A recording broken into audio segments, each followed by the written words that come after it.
Hi everybody, my name is Jan Dufour and I'm an independent Stampin' Up! Demonstrator. Today we're going to be making a panel card. This one has 6 panels, this one has 4 panels, and I'll show you another one that I'm literally just pasting pieces of paper on there, so there's I don't know how many panels.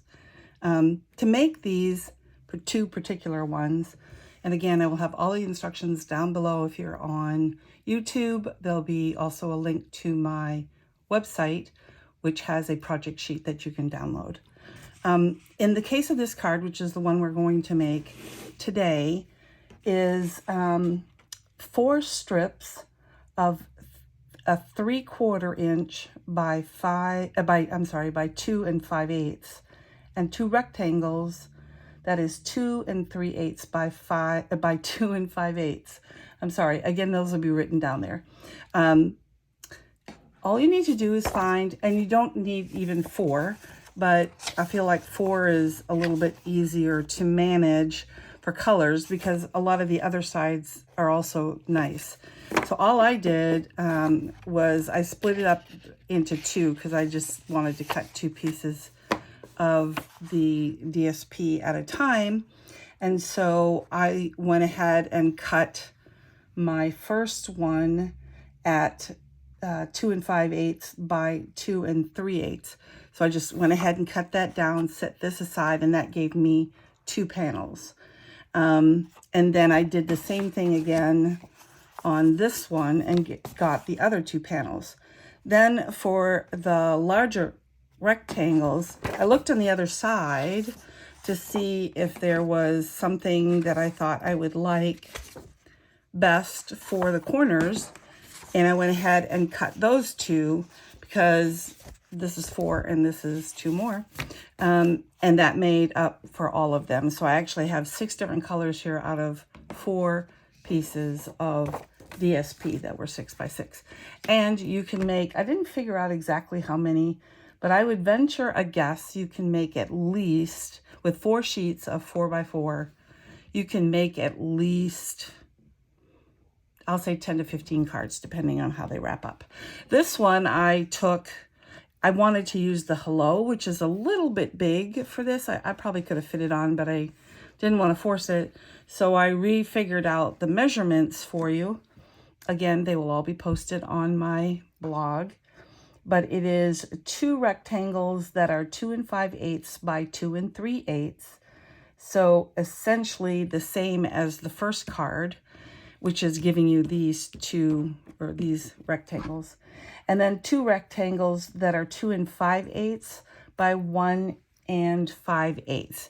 And that is in the landscape position for all of them, so that you have anything that is slightly up and down.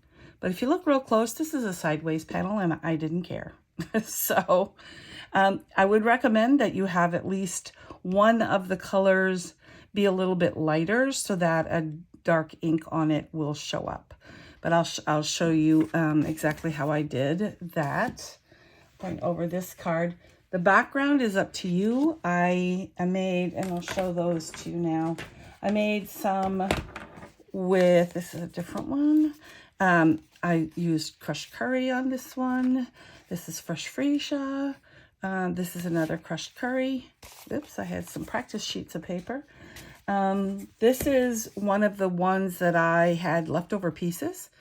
I stuck them there, had a piece that was big enough for the hello, stuck that there, then just found a strip that was big enough for that and cut it off with my trimmer. And that's what you end up with. Of course, I would have to put a white piece of cardstock in there so that you could read the inside of the note. All right, so first in putting paste on, or two-way glue, I would do the big ones first. I was doing it this way, right? Nope. Was I doing it this way? Oh, we're gonna have something different. Yeah, we're gonna do it this way. So I don't remember if I had it the other way first, and I'm not backing up the tape to figure it out. The way I gave the measurements, it should leave 1/8 of an inch all around the outer edges. So I've left 1/8 of an inch here. I'll do the same up here. up in this corner. And you'll see if you're on the right track, because you should only have about 1/8 of an inch inside. I probably could have shoved this over a little bit, but that's going to be fine. So you put those on first. Then I would put on the lower pieces, or the upper pieces as it is on the other side, but fit that in there. Again, you've got that narrow 1/8 of an inch inside. Nope, can't have that one because I'm using that. I guess we'll use this one. I'm actually using the yellow side to stamp on my other one again. Now, because I had left a little bit too much on this side, nobody's going to notice it, I promise you. I'm going to leave this to be the same, so it's right in a line just for consistency. And I probably should have put this one up there first, because that's what I tell you to do. So do as I tell you, not what I do. There's a little bit extra there as well. Because they're patterns, it doesn't really show up much. And then before I put on this panel, I would recommend that you go ahead and stamp it first, just in case you have a misstamp. I'm using Happy Birthday. This comes from the set, and it's the only thing you're using the set for, which is kind of nice, because if you go looking at some of your other sets, you may find that you can use them in a different way. This one had so many different things. Happy birthday, good luck, congratulations, sorry, thank you, best wishes, I'm thinking of you. So all of those fit in this size that I just gave you. Let me take this off for a minute. And I think that's centered. It's really kind of at an angle, but we'll go with it. It's a little high, but that's okay, because when you put them here, nobody's gonna think anything of it. They are handmade, not homemade, but handmade, which always has a variation. And somebody would have to really be measuring this and this to see if there was any difference. Of course, obviously, I try to do it right the first time, where this one is a little bit better. So is this one. White background doesn't show quite as much, but I'm okay with this card. I would give this card away. And then what I did after I made, because like I said, you can probably make at least 10 cards. We'll say that. Doing either 6 or 4, depending on what measurements you're using. Once those were all done, I had bunches of leftovers, stripes, and all kinds of things. So we'll put this away so I don't make too much of a mess. But I wanted to show you, there are no spaces in this one. It made it easy because I was scrapping it, if you will.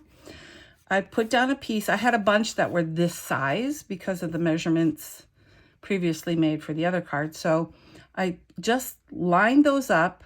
I wanted to leave this blank so I could put another sheet in here, and then put the little stripe up at the top. And then I couldn't find a piece to actually fit in here, so I thought, well, I'll just do it on the white, and that worked out quite well.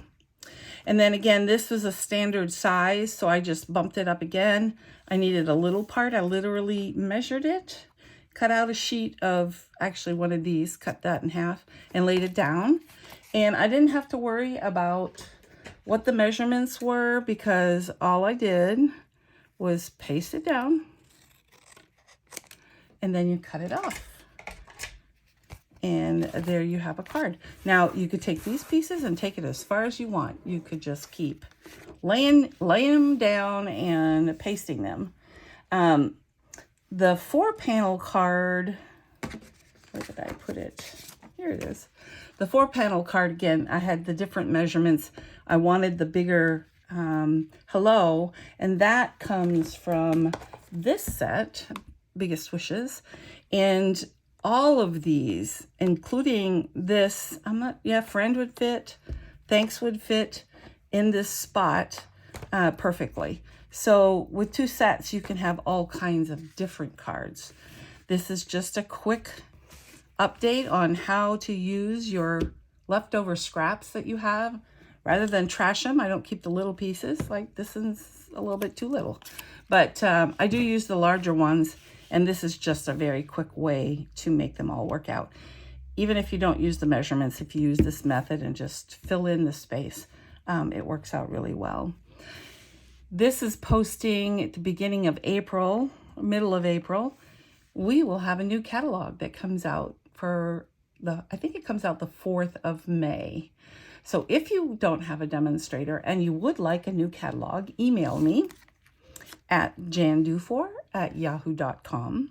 If you want the project sheet for this, for the 2 measurements for this card and this card, go to my website at stampmesilly.com, and I will have the project sheet there and the video. And then if there are any samples or any supplies that you need, you can shop at my online store at jandufour.stampinup.net. I hope you enjoyed this short clip. It's a little choppy, but I wanted to get it out. Thanks very much. Bye.